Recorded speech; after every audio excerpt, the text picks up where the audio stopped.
Hi guys, magandang gabi. Mayong gabi nanap mo ko'y bagong na natuklasan. Sorry guys ha, Tagalog, English o Bisaya. Maghalo-halo. Kini bang kuan akong nabantayan kaning sa Asian Diesel Price Tracker na akong nakita sa post. Grabe kayo guys. Sa tanang mga nasod nga dunay supply sa diesel, adunay ang presyo sa diesel sa mga nasod nga nakalista, ang Pilipinas ang pinakataas. Pinakataas ang increase. Grabe, biro mo. Na diri sa mga countries, sa mga bansa, Philippines ang una kasi siya ang may pinakamataas na increase. Ang Laos ang second. Dili kanida second ang Laos. So, ikumpara nato sa uban na sa ibang bansa.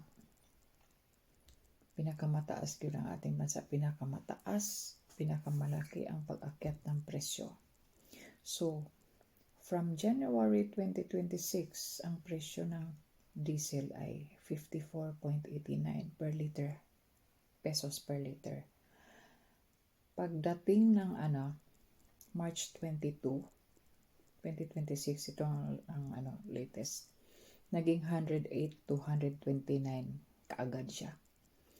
Guys, ano sa tingin nyo? Halos doble ang presyo kaagad.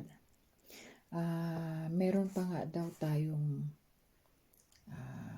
ample supply of fuel nitong aabot pa nga daw ito ng 45 days, at least 45 days. Pero ang lumang oil na supply natin is 54.59 per liter. Ginawa kaagad na guys, 108 to 129. Yung mang para pang kasi nag-start na yung gera sa Middle East. Tawag dito gera. Higwaan ba yan? Diretsahang inakyat ang presyo. Hindi tayo ang apektado masyado sa gera, diba? Meron pa tayong supply na aabot ng 45 days. Pero tinaasan kaagad, in-increasean kaagad ang presyo. Diba? Sinamantalahan ng mga oil companies, or hindi natin alam, sinakyan nila ang sitwasyon. Although, lahat naman apektado, lahat ng countries worldwide apektado. Pero tayo lang talaga guys, believe ako. 97% ang increase. So, from 54.89 to 108 to 129. Kumpara sa, Singapore, merong tag 110.40 noong January 2026 per liter yung diesel nila. Pero, ang naging nung pag-increase na, ginawa lang 142.40. So, bali 29% lang ang in-increase. Hindi tulad ng sa atin. Grabe, top-notcher tayo, guys. Grabe. So, ibig sabihin, sinamantalahan talaga ang sitwasyon. Although, mag-lower naman talaga ang supply natin sa fuel, pero yun bang diretsahan, wala man lang control galing sa gobyerno na dapat kontrolin ang presyo, na hindi naman gano'n na dire-diretso ang pagka-increase. Makalagot. So kinsa may apektado, syempre ang tanan, ang mamamayan ang apektado, lahat. Diba? bibili ba naman ng fuel ang isang, halimbawa, ang isang jeepney driver, tapos ganyan na ang presyo kaagad? Paano yan? Siyempre naman, ang pamasahe, mag-increase din, almost double din. So, halimbawa, kung 10 piso ang dati ang presyo ng pamasahe, magiging 20 na siya. Alangan naman, yung mga bus drivers or mga jeepney drivers, hindi sa kanila lahat yung dinadalang umuupa yun sila. Nag-rent sila ng jeep. So, syempre, nagbayad sila ng rent doon. Kaya ang proceeds noon, yun na ang magiging income nila, less overall na overall na total na natanggap nila sa pamasahe sa mga pasahero. Sorry guys. Kuhanan pa yun ng amount ng rent sa jeep, halimbawa lang. So, magkano na yon? Ibig sabihin, magdodoble din ang presyo ng pamasahe. Guys, talaga, walang control ang gobyerno sa pagpapataas ng basta lang, taas-taasan nyo, okay lang. Tapos, sasabihan tayo na, okay lang yan, normal lang. Mga punyeta.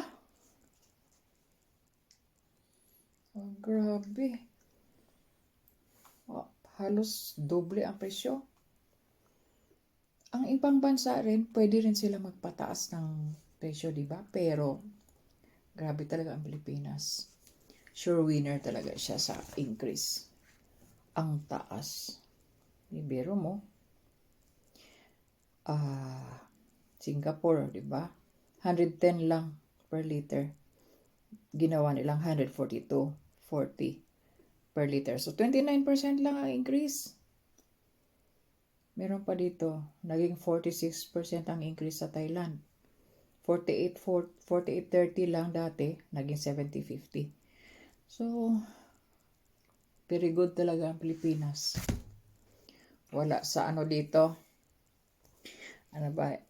Walang plano. Kung ikaw ang leader sa buong bansa, putnyita mo. Dapat kontrolin mo yung bibinta ng diesel dyan. Apektado na lahat. Kawawa ang mga jeepney drivers, kawawa ang mga pasahero. Sino mapupunta pa ng trabaho? Sasakay ng jeep. Wala na. Hindi na makabili ng gasolina or diesel yung driver kasi ang taas-taas ng presyo.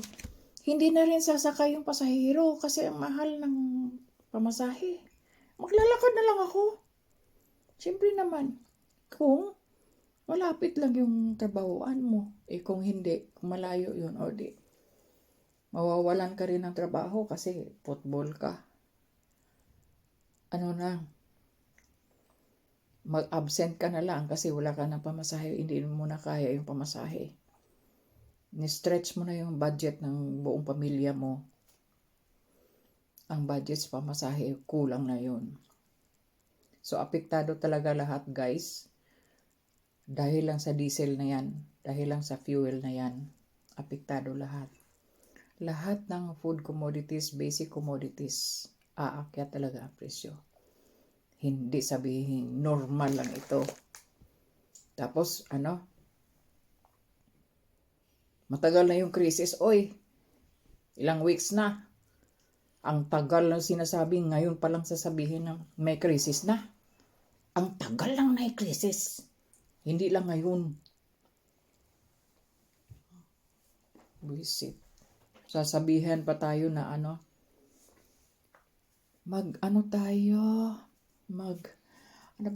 magtipid tayo. Kami lang tayo lang magtipid. Sila hindi. Tayo lang ang magtipid. Kakatipid natin na mamatay na tayo sa gutom nito. Mas grabe pa to sa pandemya. I tell you. mas maraming magkasakit nito. Sa gutom, mas maraming mamatay sa gutom. Tapos ano lang, wala lang. Siguro, may nakapagsabi na, "Uy, sabihin mo naman na krisis na." No, saka lang magsasabi na krisis na, ano ba? Hindi ko talaga maintindihan. Sige. Sige guys, yun lang yun. Baka makapagsalita pa ako ng mas grabe pa. Sorry na lang. Please like, comment, and share. And, of course, subscribe to my channel. See you in the next video. Bye.